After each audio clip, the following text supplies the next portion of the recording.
প্রিয় শিক্ষার্থীবৃন্দ, তোমরা কেমন আছো? হ্যাঁ, আমিও আল্লাহর রহমতে ভালো।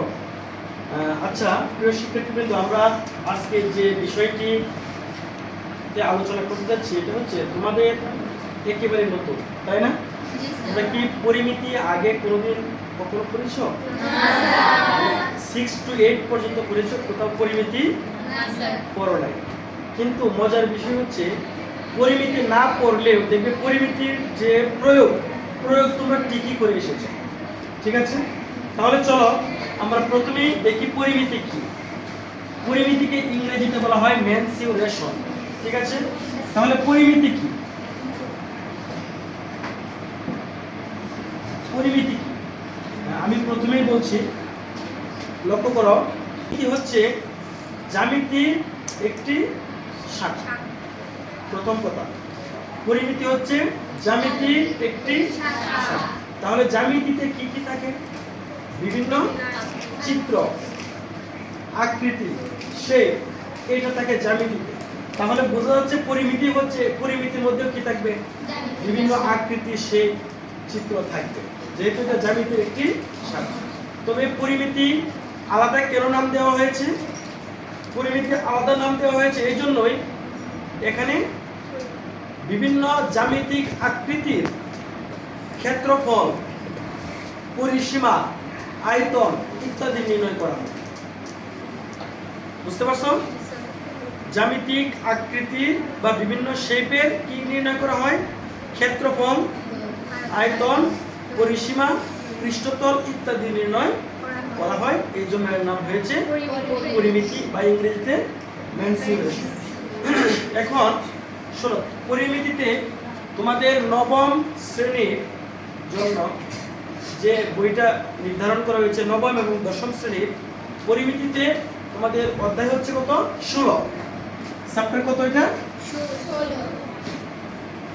চ্যাপ্টার 16, অধ্যায় 16।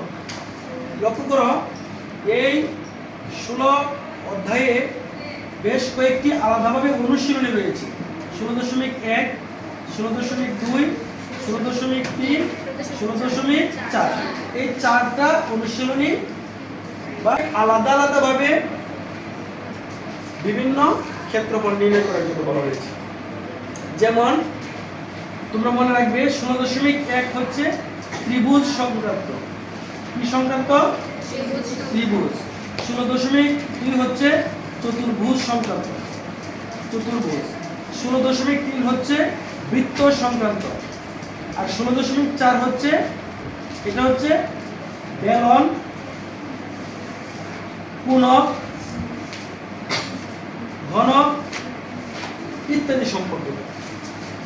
কি বুঝতে পেরেছো?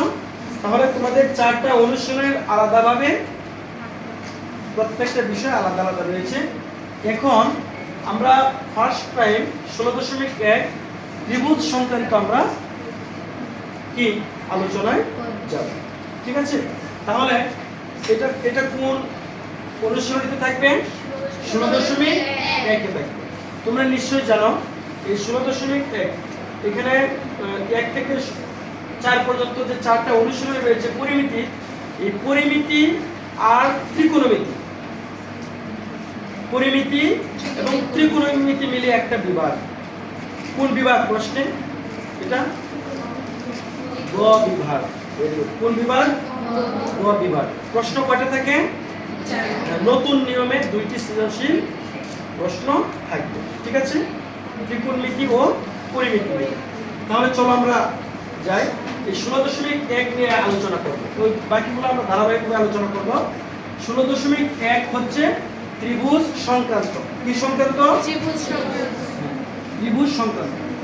এখন ত্রিভুজ সংক্রান্ত যেহেতু, এটা হচ্ছে ত্রিভুজের বিভিন্ন ক্ষেত্রফল নির্ণয়। আচ্ছা তোমরা বলো তো, ত্রিভুজের ক্ষেত্রফল নির্ণয়ের সূত্র কি? তোমরা পড়ে এসেছো। হ্যাঁ, হাত দিয়ে বলছো। Very good. হাফ ইনটু ভূমি ইনটু উচ্চতা। আমরা সাধারণত ত্রিভুজের ক্ষেত্রফল বলতে এটাই বুঝি, যে হাফ ইনটু ভূমি ইনটু উচ্চতা। কিন্তু এটা কি কোন ত্রিভুজের এটা জানো? ত্রিভুজের মধ্যেও বিভিন্ন রকম বা প্রকার রয়েছে, বিভিন্ন রকম বা প্রকার রয়েছে। যেমন দেখো আমি যদি এইরকম একটা ত্রিভুজ আঁকি, এইরকম একটা ত্রিভুজ আঁকি, এই কোণটা হচ্ছে 90 ডিগ্রি, 90 ডিগ্রি। তাহলে এটা কি ত্রিভুজ? ভেরি গুড, এটা হচ্ছে সমকোণী ত্রিভুজ। তাহলে সমকোণী ত্রিভুজের ভূমি এ, ভূমি এ আর উচ্চতা যদি বি হয়, তাহলে এটা এক নাম্বার হচ্ছে তোমার সমকোণী ত্রিভুজের ক্ষেত্রে। সমকোণী ত্রিভুজের ভূমি, ভূমি এ, উচ্চতা, উচ্চতা বি, ঠিক আছে? একক হলে,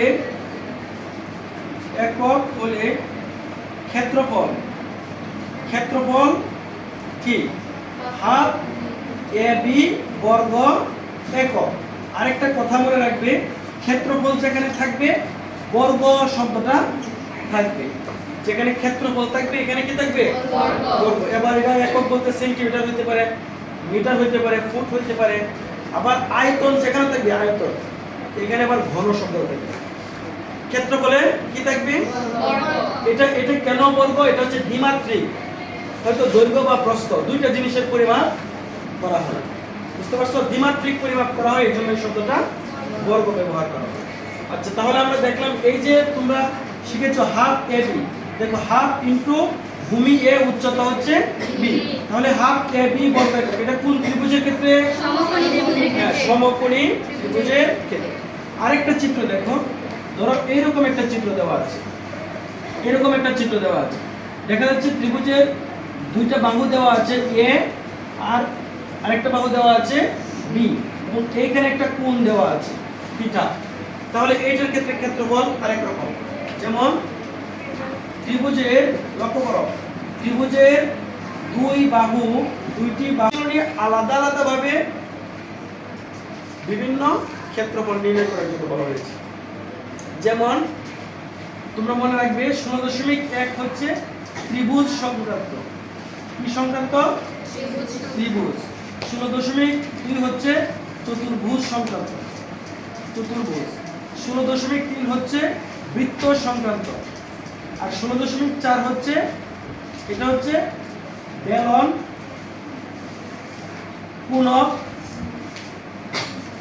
ঘনক ইত্যাদি সম্পর্কিত। কি বুঝতে পেরেছো? তাহলে তোমাদের চারটা অনুশীলনের আলাদাভাবে প্রত্যেকটা বিষয় আলাদা আলাদা রয়েছে।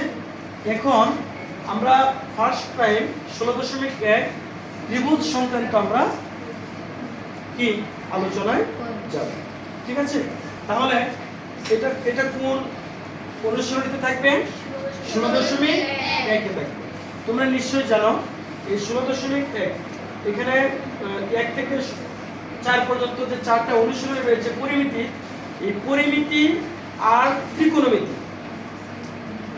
পরিমিতি এবং ত্রিকোণমিতি মিলে একটা বিভাগ। কোন বিভাগ প্রশ্নে? এটা গ বিভাগ। কোন বিভাগ? গ বিভাগ। প্রশ্ন কয়টা থাকে? নতুন নিয়মে 2টি সৃজনশীল প্রশ্ন থাকবে, ঠিক আছে? ত্রিকোণমিতি ও পরিমিতি নিয়ে। তাহলে চলো আমরা যাই, এই 16.1 নিয়ে আলোচনা করব। ওই বাকিগুলো আমরা ধারাবাহিকভাবে আলোচনা করব। 16.1 হচ্ছে ত্রিভুজ সংক্রান্ত। কি সংক্রান্ত? ত্রিভুজ সংক্রান্ত। ত্রিভুজ সংক্রান্ত। এখন ত্রিভুজ সংক্রান্ত যেহেতু, এটা হচ্ছে ত্রিভুজের বিভিন্ন ক্ষেত্রফল নির্ণয়। আচ্ছা তোমরা বলো তো, ত্রিভুজের ক্ষেত্রফল নির্ণয়ের সূত্র কি? তোমরা পড়ে এসেছো। হ্যাঁ, কে বলতেছো? ভেরি গুড, হাফ ইনটু ভূমি ইনটু উচ্চতা। আমরা সাধারণত ত্রিভুজের ক্ষেত্রফল বলতে এটাই বুঝি, যে হাফ ইনটু ভূমি ইনটু উচ্চতা। কিন্তু এটা কি কোন ত্রিভুজের এটা জানো? ত্রিভুজের মধ্যেও বিভিন্ন রকম বা প্রকার রয়েছে, বিভিন্ন রকম বা প্রকার রয়েছে। যেমন দেখো, আমি যদি এইরকম একটা ত্রিভুজ আঁকি, এইরকম একটা ত্রিভুজ আঁকি, এই কোণটা হচ্ছে 90 ডিগ্রি, 90 ডিগ্রি। তাহলে এটা কি ত্রিভুজ? ভেরি গুড, এটা হচ্ছে সমকোণী ত্রিভুজ। তাহলে সমকোণী ত্রিভুজের ভূমি এ, ভূমি এ আর উচ্চতা যদি বি হয়, তাহলে এটা এক নাম্বার হচ্ছে তোমার সমকোণী ত্রিভুজের ক্ষেত্রে। সমকোণী ত্রিভুজের ভূমি A, উচ্চতা B, ঠিক আছে। একক হলে ক্ষেত্রফল কি হাফ AB বর্গ একক। আরেকটা কথা মনে রাখবে, ক্ষেত্রফল যেখানে থাকবে বর্গ শব্দটা থাকবে, যেখানে ক্ষেত্রফল থাকবে এখানে কি থাকবে বর্গ। এবার এটা একক বলতে সেন্টিমিটার হইতে পারে, মিটার হইতে পারে, ফুট হইতে পারে। আবার আয়তন যেখানে থাকবে আয়তন, এখানে আবার ঘন শব্দ থাকবে। ক্ষেত্রফলে কি থাকবে এটা কেন বর্গ? এটা হচ্ছে দ্বিমাত্রিক, হয়তো দৈর্ঘ্য বা প্রস্থ দুইটা জিনিসের পরিমাপ করা হয়, বুঝতে পারছো? দ্বিমাত্রিক পরিমাপ করা হয়, এই জন্য এই শব্দটা বর্গ ব্যবহার করা হয়। আচ্ছা, তাহলে আমরা দেখলাম এই যে তোমরা শিখেছো হাফ AB, দেখো হাফ ইনটু ভূমি A, উচ্চতা হচ্ছে B, তাহলে হাফ AB বর্গ একক। এটা কোন ত্রিভুজের ক্ষেত্রে? সমকোণী ত্রিভুজের ক্ষেত্রে। আরেকটা চিত্র দেখো, ধরো এইরকম একটা চিত্র দেওয়া আছে, দেখা যাচ্ছে ত্রিভুজের দুইটা বাহু দেওয়া আছে A, আর আরেকটা বাহু দেওয়া আছে B, এবং এইখানে একটা কোণ দেওয়া আছে থিটা। তাহলে এইটার ক্ষেত্রে ক্ষেত্রফল আরেক রকম। যেমন ত্রিভুজের, লক্ষ্য করো, ত্রিভুজের দুইটি বাহু A ও B একক, এবং অন্তর্ভুক্ত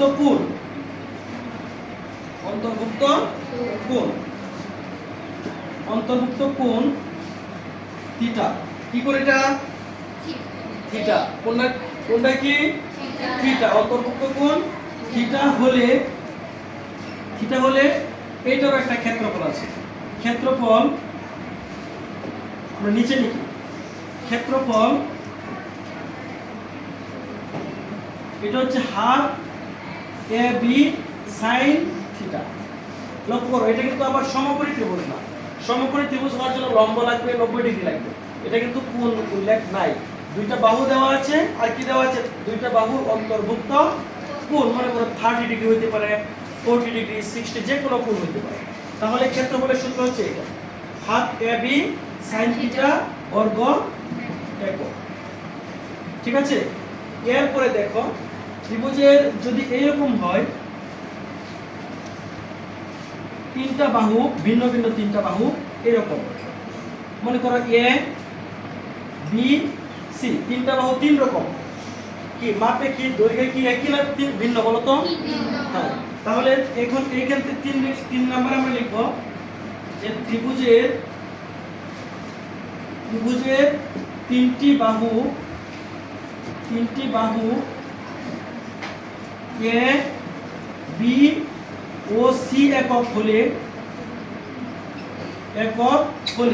ত্রিভুজের কয়টা বাহু দেওয়া আছে? তিনটি বাহু A B ও C একক হলে এখানে প্রথমে একটা কাজ করতে হবে, ক্ষেত্রফল নির্ণয়ের জন্য অর্ধপরিসীমা বের করতে হবে। কি বের করতে হবে? অর্ধপরিসীমা S দ্বারা প্রকাশ করা হয়, S = A plus B plus C divided by 2। এটা হচ্ছে অর্ধপরিসীমা বের করতে হবে S এর মান। এরপরে লিখবো আমরা ক্ষেত্রফল ইকুয়াল টু, লক্ষ্য করো সূত্রটা, লক্ষ্য করো, S into S minus A into S minus B into S minus C এর আবার হোল রুট। সবটার উপরে কি থাকবে? এত বর্গ একক। এটা কখন বলতো? যখন ত্রিভুজের তিনটি বাহু দেওয়া থাকবে, তখন এই সূত্র দিয়ে আমরা ক্ষেত্রফল নির্ণয় করব। অর্থাৎ প্রথমে অর্ধপরিসীমা বের করব। অর্ধপরিসীমা হচ্ছে তিনটা বাহু যোগ করে 2 দিয়ে ভাগ, যা আসবে এটা হচ্ছে S এর মান। কার মান? পরে ক্ষেত্রফলের সূত্র হচ্ছে S into S minus A into S minus B into S minus C বর্গ একক। এরপর এরকম একটা ত্রিভুজ হতে পারে, ধরো ত্রিভুজের তিনটা বাহু সমান, এটা A, এটাও A, এটাও A। তোমরা বলো তো, তিনটা বাহু সমান হলে ত্রিভুজকে কি ত্রিভুজ বলা হয়? সমবাহু বাহু, ভেরি গুড, সমবাহু ত্রিভুজ। তাহলে আমরা লিখি 4 নাম্বার সূত্র, সমবাহু ত্রিভুজের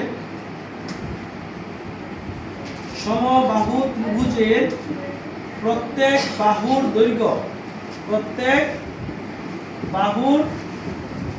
দৈর্ঘ্য a একক হলে ক্ষেত্রফল, সমবাহু ত্রিভুজের প্রত্যেক বাহুর দৈর্ঘ্য a একক হলে ক্ষেত্রফল হচ্ছে √3/4 স্কয়ার বর্গ একক। এটা একটা সূত্র। এটা কখন বলতো? যখন তিনটা বাহু কি হবে? সমান হবে। তিনটা বাহু পরস্পর সমান হবে। এরপরে দেখো, এরকম চিত্র তোমরা পেয়েছো ত্রিভুজে? দেখো তো, এরকম পেয়েছো কি? ধরো দুইটা বাহু সমান, এখানে দুইটা বাহু ধরে নিলাম, দুইটা বাহু সমান, এটা এ, এটা এ, এটা বি। তাহলে এটা কি ত্রিভুজ? সমদ্বিবাহু ত্রিভুজ। Very good. এটা কি ত্রিভুজ?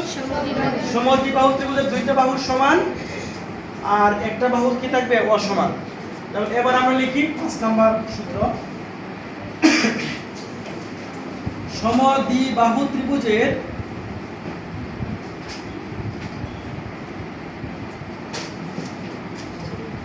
সমান সমান